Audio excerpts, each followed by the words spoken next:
Detroit Police Department's 5th Precinct. If this is an emergency, please hang up and dial 911. Otherwise, please listen carefully to the following prompts. To file a police or crime report, press 1, and your call shall be transferred to the telephone crime reporting unit. To make an accident report, press 2. For prisoner information, press 3, and your call shall be forwarded to the Detroit Detention Center. To speak to a detective, press 4, and your call shall be transferred to the Precinct Detective Unit. For neighborhood policing, press 5. To file a narcotic complaint, press 6, or hang up and dial 224-DOPE. That's 224-3673.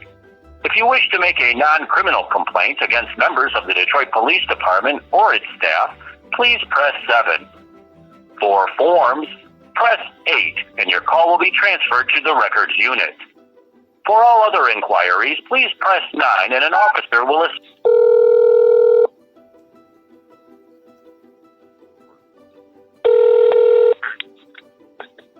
Fifth Precinct, Corporal Cummings.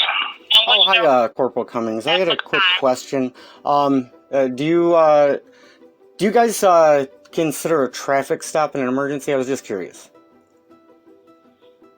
Do we consider that an emergency? It depends on the situation. Like a, I don't know, expired plate or anything like that? Is that an emergency? Not typically. Not typically. Why would you ask that? Okay. Oh, I was just wondering because I saw a video on YouTube and the Detroit Police service vehicle had its emergency lights on, so I was wondering what the emergency was and why they would activate it for something like that. How else would we notify the person that we're trying to stop the vehicle? Oh, well, why would you try to stop a vehicle? I mean, if they have the Fifth Amendment. So, if you're violating violating traffic laws, then it's my job to make sure that that's traffic safe, right? Yeah, but if it's not an emergency, why would we use emergency lights? Because typically what you do is, right, you're taught to pull because by law, when I stop you, it's covered under the 4th Amendment of search and seizure. So in essence, I've seized you for that period of time. Right. So I have to then notify you that you're being seized for that period of time.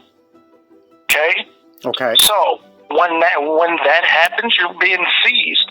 That is a way to notify you that you're being stopped and temporarily seized. Yeah, but don't you have to have a warrant to seize somebody? No. Sir, I would ask you to read your constitutional law covering the 4th Amendment and traffic stops. Okay. Well, I mean, the 5th Amendment is what covers, due process of law. And no, sir. The 4th Amendment is to be securing search and seizure. Your person's house's papers and effects, right, and unlawful seizures. Okay, unlawful seizure, but it details what a lawful seizure is. Yeah, no, I'm not saying I'm not saying the officer did anything illegal, but it definitely was unlawful. Okay, sir. Well, I'm just trying to bring this up because usually when you see emergency lights, the appropriate thing to do is to pull over so the emergency vehicle can move past you. You know what I mean? Like they can get around.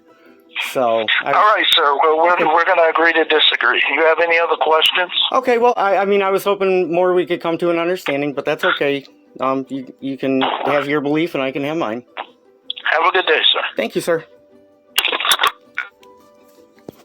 Well, wasn't that interesting?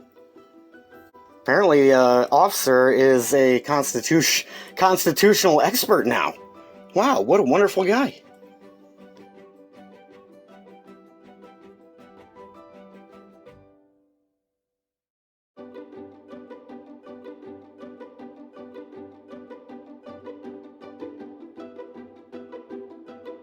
What did you just say? I said I'm an angel! How come I have a hard time believing that? I'm